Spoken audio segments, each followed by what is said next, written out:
Hello and welcome everyone to this LIVERAIM webinar entitled Early Diagnosis of Chronic Liver Disease, where we have an esteemed panel spanning from research to primary care medicine to patient advocacy to discuss about metabolic dysfunction associated steatotic liver disease and how patients understand their diagnosis, what is the role of care providers and patient support groups in their journey.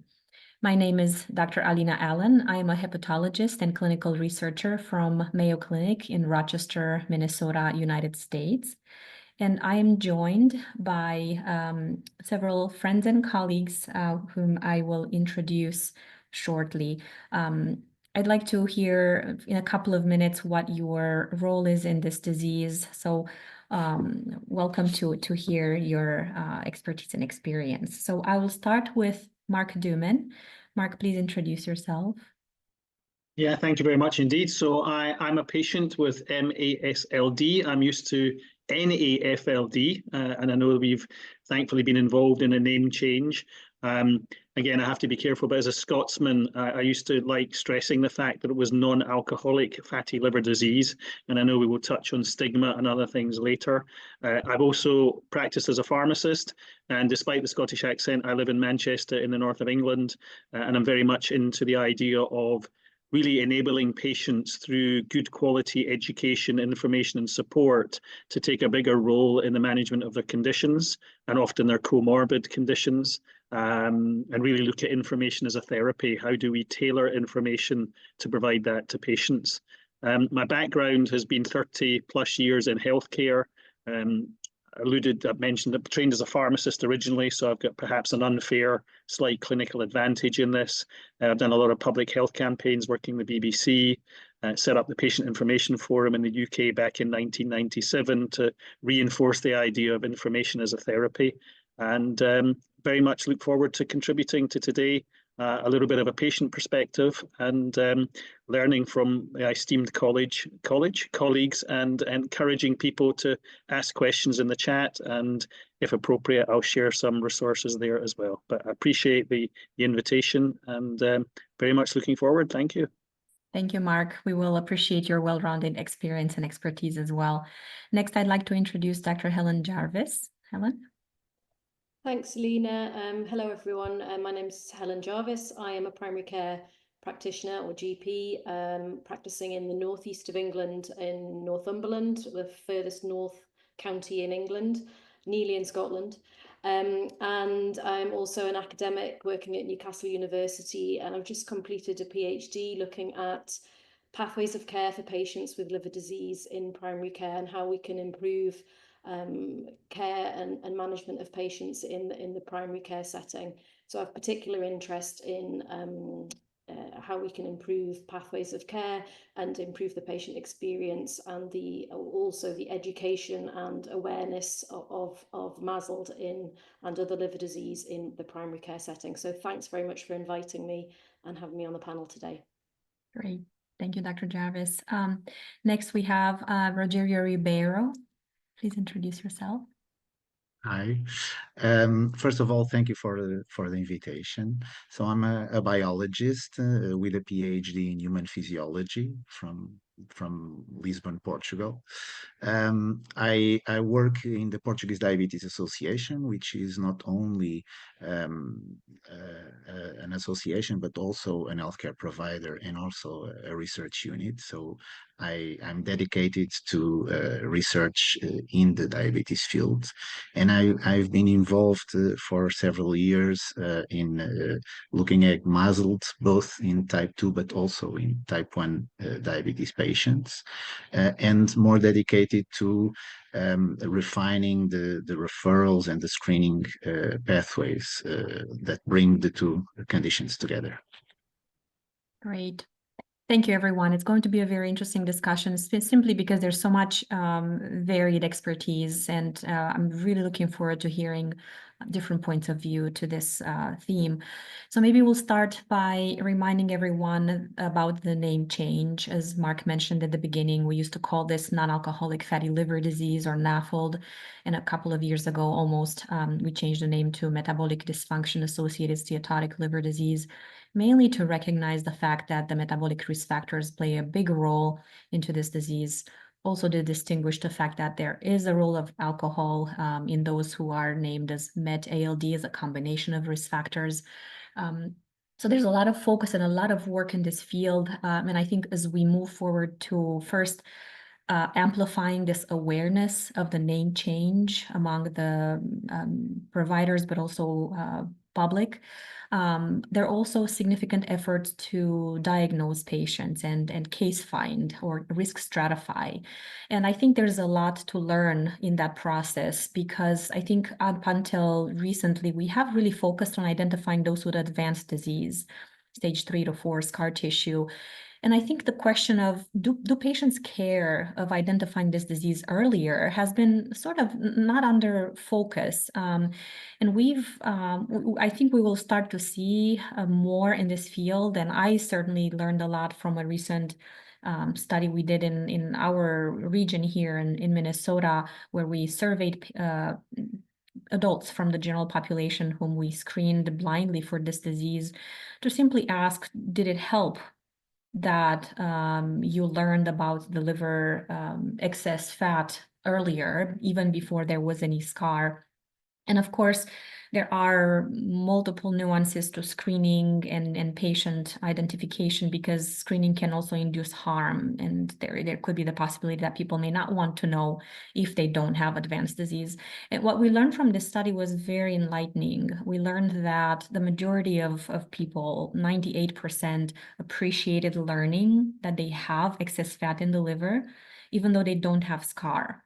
They appreciated because they had the opportunity to learn that they have risk of developing cirrhosis in the future and all the associated complications, and also understanding that they could be at risk of diabetes, heart disease, and cancers, which is something they wouldn't have known otherwise. More importantly for me was that almost 80% implemented lifestyle changes after learning of the disease, which is very, very important. And over 18% actually lost more than 10% weight loss.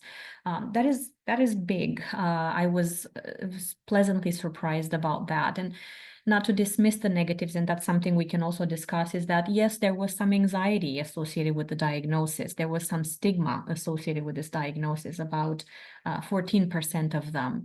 And how do we navigate these challenges, how we deliver and find this disease without making the harms be detrimental to the benefit. So I'd like to open with this idea and stimulate a discussion based on that. So maybe I'll start with you, Dr. Jarvis, and ask you, as a primary care physician, general practitioner, what challenges do you see in delivering this diagnosis to patients, and how do you support them to understand this disease and how it's managed? And how do you challenge this balance of stigma versus importance of knowing?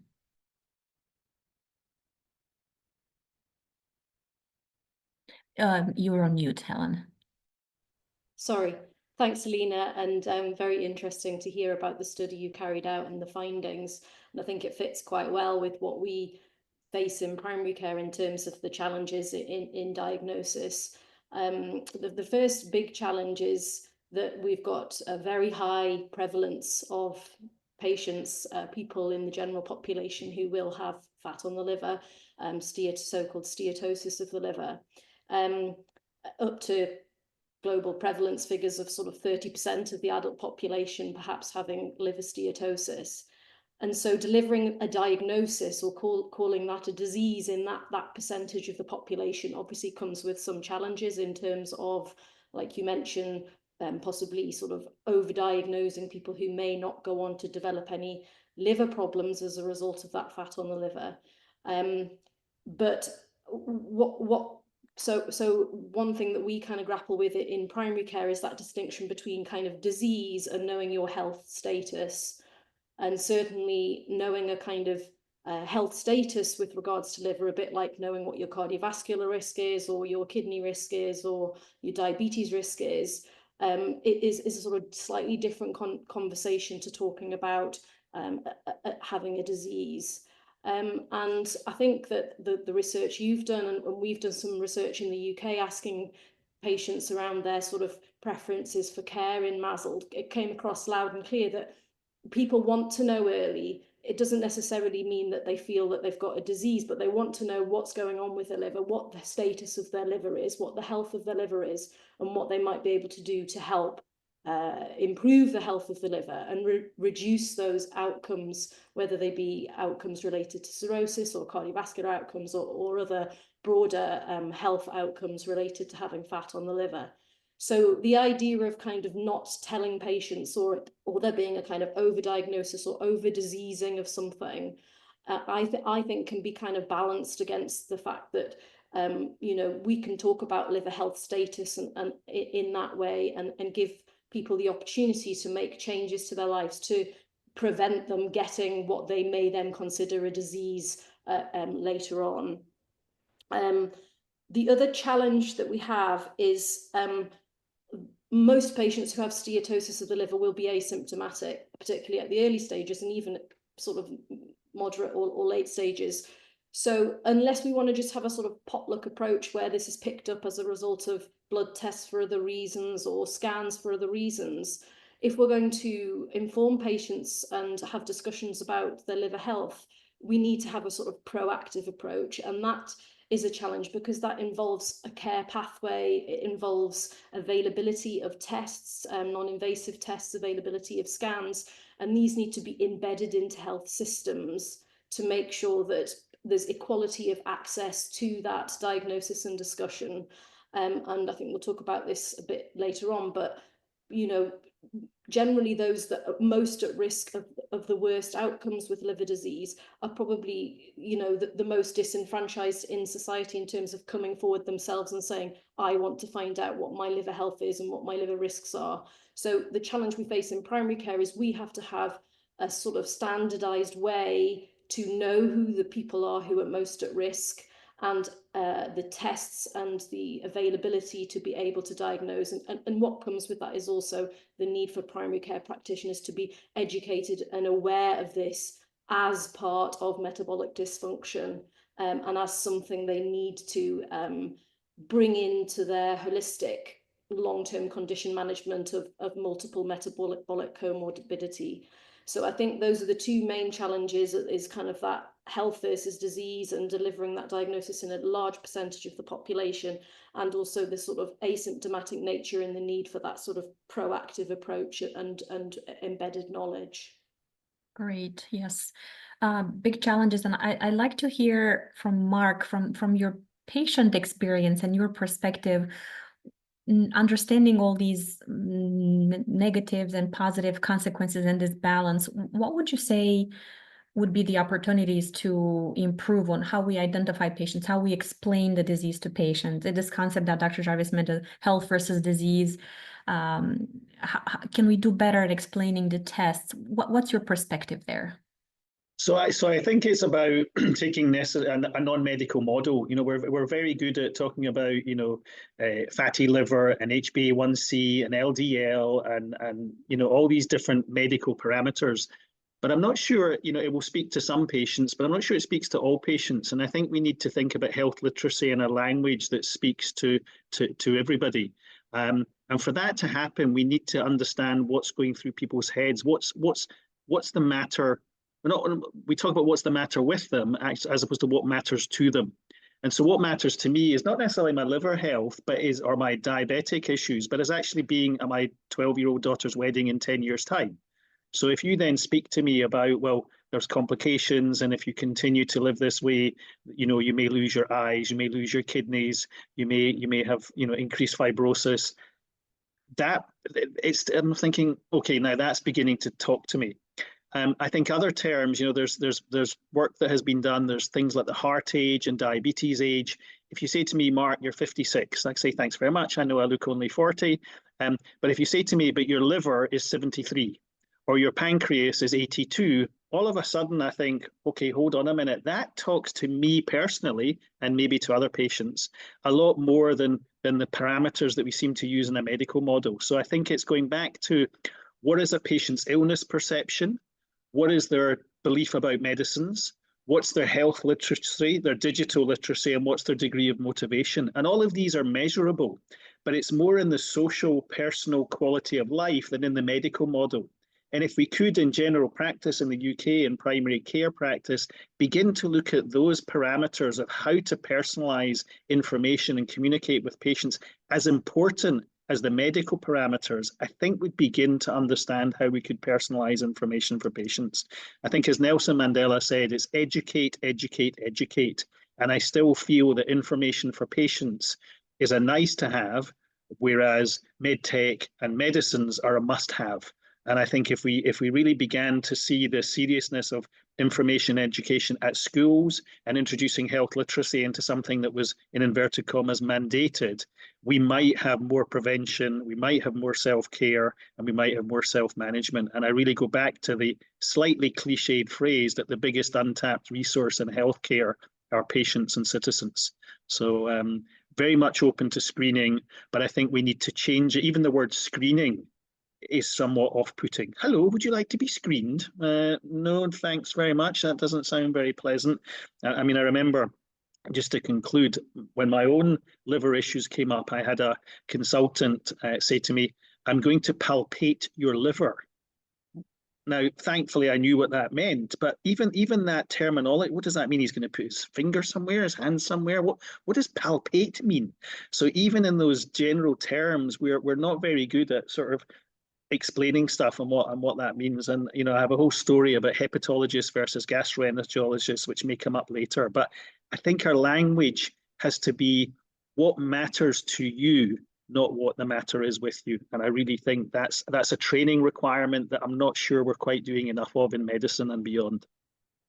That's very enlightening. It seems like we're losing things in translation. Us as researchers and doctors, we loosely use these terms F2, F3, F4, what matters, but then we have to be super careful on how to translate to patients in terms of what you said, outcomes. What will you be in 10 years from now? Will you be at the wedding, or are we going to be talking about a liver transplant? And I think that's where the field needs to study more on how we translate those messages, and also probably as medical providers would need to get more education. But I want to move on to Rogerio, because I want to hear his perspective from diabetes, but I can't lose that opportunity to ask you specifically with a short answer. You said the word screening can sometimes be a little maybe anxiety inducing, or maybe a little confusing. What would you replace it with? How would we translate that term? Because it is key to do the action. How would we call it? Screening, awareness raising, self-awareness. I don't know, something that's, I don't know, the word screening, just, I don't know, screening programs. It's all very medical. It's a bit like when I said to work with pharmaceutical companies and talk to me, say, would you like to be involved in a clinical trial? And you go, oh, no, that reminds me of pipes and Frankenstein and rabbits and lab coats. Why don't you say to me, would you like to be involved in the development of a new potential life-saving medicine? So I think we need to go back to marketing 101 and what does screening achieve? So not what the methodology is, but as you said yourself, what's the outcome? Would you like to be involved in a healthier life? Would you like to be able to be here to play with your grandchildren? Would you like to get to the shops? So in order for you to do that, you need to go through screening. Maybe we should say, check your liver health. Maybe not implying disease, but we can have this for thought. But I thought that was very impactful what you just said. Rogerio, you've worked in the area of patient advocacy in type 2 diabetes, and you have a valuable perspective on the management of comorbidities, specifically diabetes. So what do you feel is important from that perspective in terms of priorities to support patients in this metabolic dysfunction story? Because we are focusing on their liver, but they have a lot of comorbidities, diabetes being probably the most important one. What is your perspective there? So first of all, I already knew that coming after Ellen and Mark, they would already open the treasure trove. So just to say very quickly that I totally agree with the liver health. Ellen had already used the term, and it's much more productive than just going screening for a disease. I think looking at in the context of diabetes, of course, we are talking about people that already have to manage quite a lot in terms of disease management, but also in their lifestyle and in self-management routines. So people that are already have a considerable amount of knowledge, but it's a question of prioritizing and putting everything together. Sometimes you were also asking about how to initiate the conversation. Sometimes, for example, we have the benefit to be able to do the elastography exams in our research unit, and just inviting people to do that exam can be a starter for that conversation and to go a little bit deeper into liver health.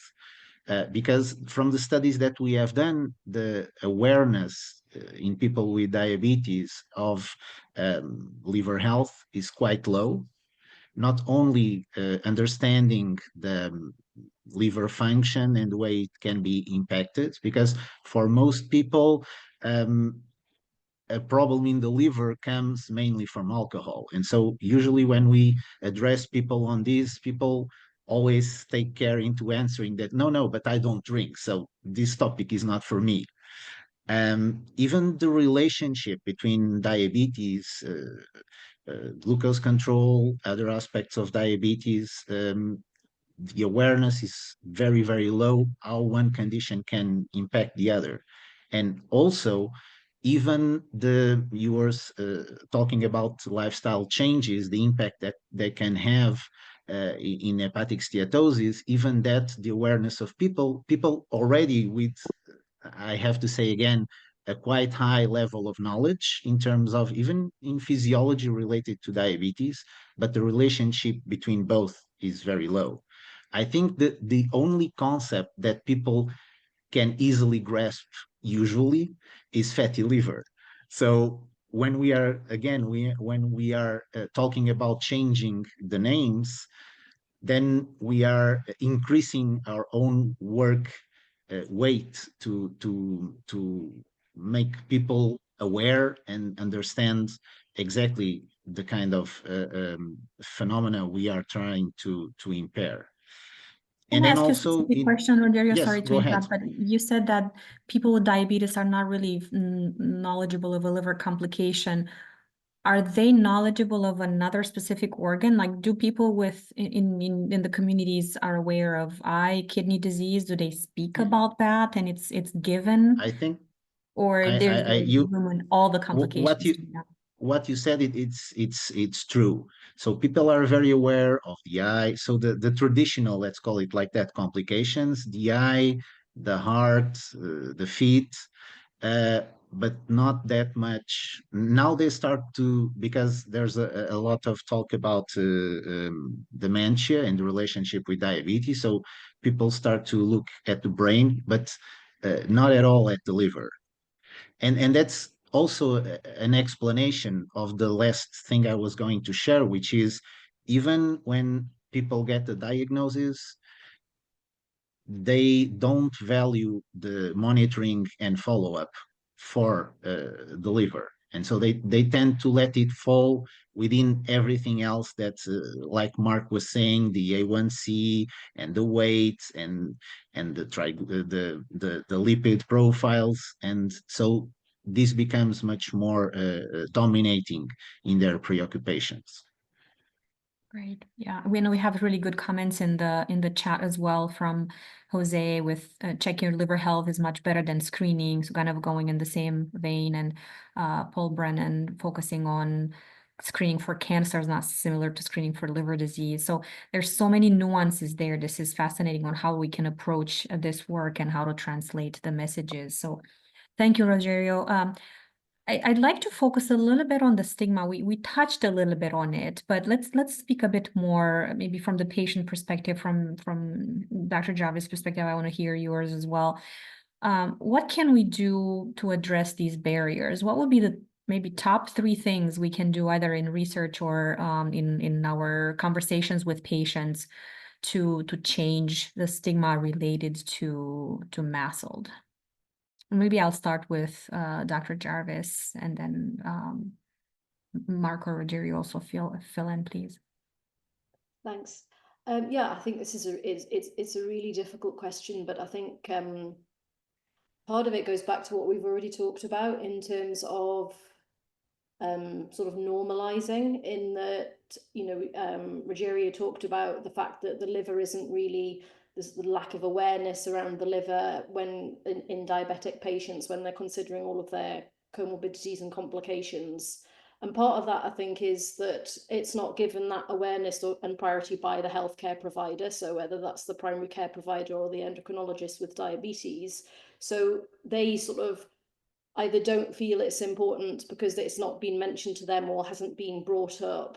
But also maybe there's this sort of, we don't want to bring it up and they don't want to bring it up. And then that adds to this kind of stigmatization of it. So just kind of making it embedded and normalized within consultations in the same way that you would say, okay, and how are your kidneys getting on this time at this review of your diabetes? How's your feet? Have you had your eye check? Sort of like, have you had your liver check? How's your liver health? When did you last have a FibroScan? Is that up to date? You know, just sort of normalizing it as part of this metabolic dysfunction and part of their holistic care, and also asking them about their ideas and concerns and what they're expecting and whether liver disease is part of that. And if not, then asking them, well, why not? Have you thought about your liver? So really just not shying away from it and not thinking of it as another thing or a sort of siloed condition, which is somehow other and different, but just incorporating it into their sort of ongoing long-term condition management. Will help, I think, them help patients not feel that sort of healthcare related stigma. Obviously, there would still be challenges around sort of societal stigma or even sort of self-stigma within liver disease, and maybe I'll let Mark or Rogerio come in on that. But certainly from a sort of healthcare professional perspective, it's a bit like, you know, doing HIV tests or something, building it up into this huge thing that's something different and something other. I think kind of almost is counterintuitive, and it just normalizing it within long-term condition management would be my take-home message. Just as we check the kidneys, we will check the liver. And I think that the other important part to consider is that I'm more sensitive of adding immediately as we talk about liver health or liver disease, that it's not only alcohol, and that's a misconception. And I think that relieves a little bit of that initial pressure, and then we can continue the conversation that I'm not suspecting that they're just surreptitiously drinking alcohol and then we just don't talk about it, just as you mentioned. So I think that's also an important thing that I implemented in my practice recently, more so than I used to before. Mark, you had a comment on the chat. Do you want to speak to that? No, just briefly to say, I think, you know, it's about, there's a phrase that came from the disability movement that says nothing about is without us. So I think the phrase is, if you're going to make changes, as you did with the whole sort of liver side, just ask us. And again, it's difficult to ask all of us, but, you know, a representative sample, whatever that means. So I think if we're going to use different terms from screening, let's reach out and try and co-create and co-design those terms, and they will be applicable to different sections of citizens and of audiences and of communities. Just my own reflections. I mean, I've sat with, you know, diabetes for 15 years and liver issues, and really the focus has always been diabetes. Liver is like an orphan disease, you know, and I don't mean a rare disease as such, but it's you know, we talk about heart, we talk about cancer first of all, we talk a lot about, you know, cardiovascular, then we talk about diabetes, and I don't really hear that much conversation about the liver. And when we talk about rare diseases and orphan diseases and orphan drugs, I think it would be a really interesting study. And I believe the Times of London did this a few years ago, but they looked across the journalistic reporting of conditions and diseases to the general public, and in broadcasts and in broadsheets and in print. And you begin to see a trend that talks about, you know, the bigger diseases, the bigger conditions. And I think there's something to be done that says we are whole body systems. We have lots of different things, you know, pancreatic societies and gallbladders and all the rest of it. I think we really do need to think a little bit more about, rather than just focus on the big organs and not the trendy, but those that get the most funding. We really need to think about whole body health and holistic health, and really educate our physicians to think also beyond their specialty. You know, as we become more and more specialized, you know, it's like, do we think about comorbidities? Do we think about the whole person? So I think there's something for me that says we need to educate society that we ain't just a heart, a brain, you know, and and a pancreas, but actually begin to look at what's the evidence around how we're communicating that. And I often have a debate with Diabetes UK about their funding. Is there funding going into type 1 or type 2? And if type 2 is the higher prevalence, why wouldn't you be putting more funding into the higher prevalence, even though it may be less medical and more behavioural? That should again be driving how the money is spent, not what the medical or the pharmaceutical fraternity want. Great. Yes, great points. And I'd like to keep it in the area of moving a little bit from stigma to health literacy and how we communicate these messages. We touched a little bit on this, depending on where the patient is, at what level of understanding they may have. So can we comment a bit on that? And maybe Rogerio, you can start. What can we do? Maybe from the patient support groups and advocacy groups, what can we do to improve this health literacy barrier from the population perspective, but also from the healthcare provider perspective? So one thing that still relates to the previous question is indeed we should invest in providing the healthcare professionals with communication skills and strategies, because as Mark was commenting in the chat, there's no solution for everybody. So things need to be tailored depending on the level of literacy and the needs of the person. And indeed, that's something that is trained, and it's not that much shared during the university years. So it's really in practice. Going to the role that patient support groups and patient associations can have, well, a lot. We know that even from other areas like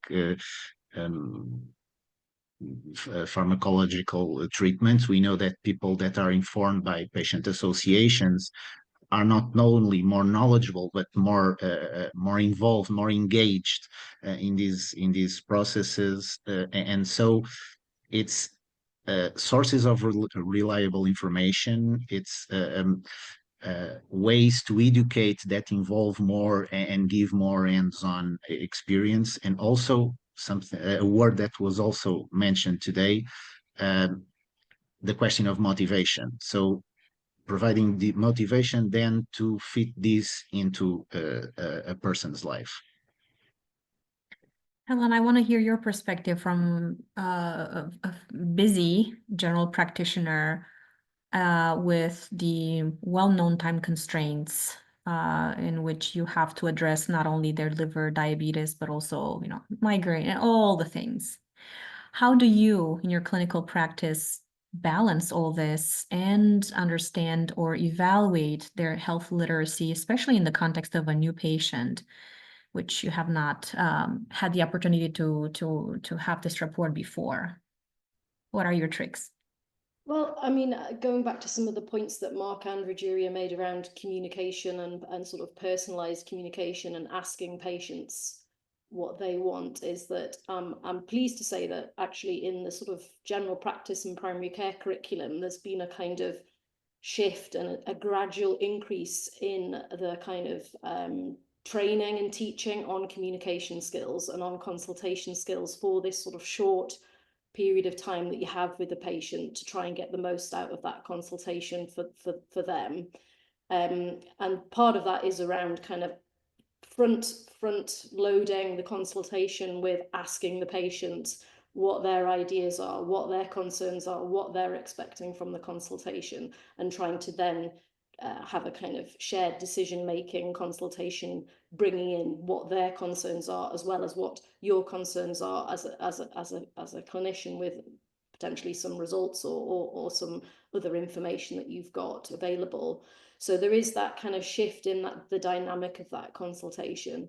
And as Mark said, I think we have to, because of the time constraints, there's two things we've got, and that is continuity of care, the ability to see patients on multiple occasions and invite them back and create that relationship, that trust, and that you know, a process going forward to look after their holistic health. That may not be that first consultation has a focus on the liver, but it may be that it's just flagged and acknowledged, and that some patient information is shared, or they share some information with you that they've gleaned from somewhere else. And then you kind of can bring that up as a, well, let's meet again in a couple of weeks' time and have this discussion where some sort of personalized, relevant information has been provided for them to be able to, you know, almost what can they do, what can we do, and then we can come back together and see what we can do together to try and take this forward. So you do rely on, like Mark said, the biggest kind of untapped resource in healthcare is the patient and their kind of ability to gain their own health knowledge and their own, you know, ideas and bring them to the consultation, because we don't have time to, you know, be sort of doing all of that and just dictating to the patient, you know, you have this, you should do this, you should do that. It's got to be that kind of continual process and that information gathering on both parts, and then coming together and rediscussing and shared decision and shared management.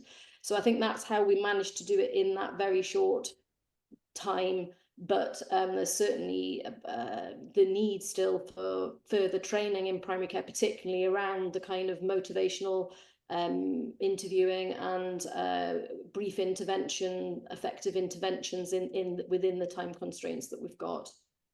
Totally agree with you.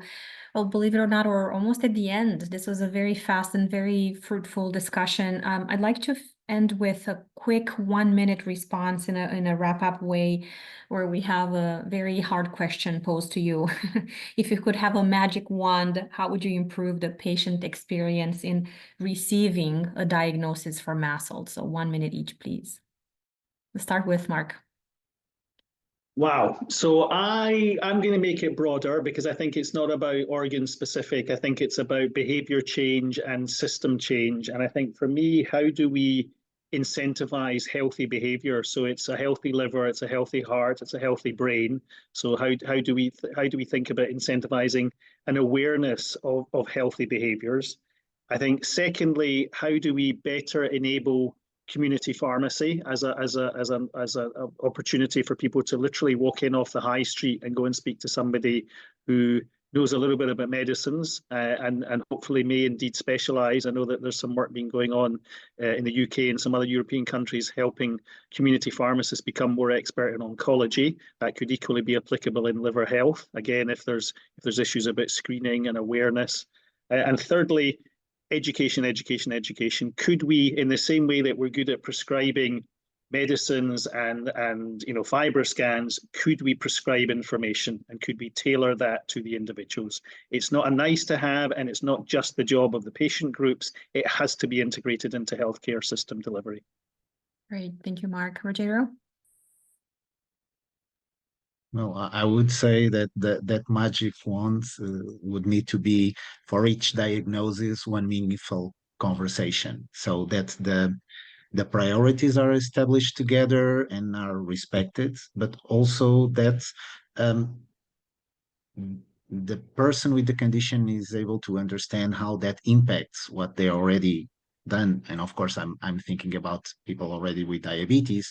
So not learning about the natural history of the disease, but to focus on how that condition might impact the efforts regarding self-management, the lowering of medication effectiveness, the way it might feed negatively into diabetes itself.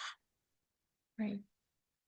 Helen, quick answer. I think I would just say that think liver. It's just awareness from all parts, from society, patient level and healthcare professional level, so that it's just on the agenda. Doesn't have to be the whole agenda, but it needs to become part of the agenda.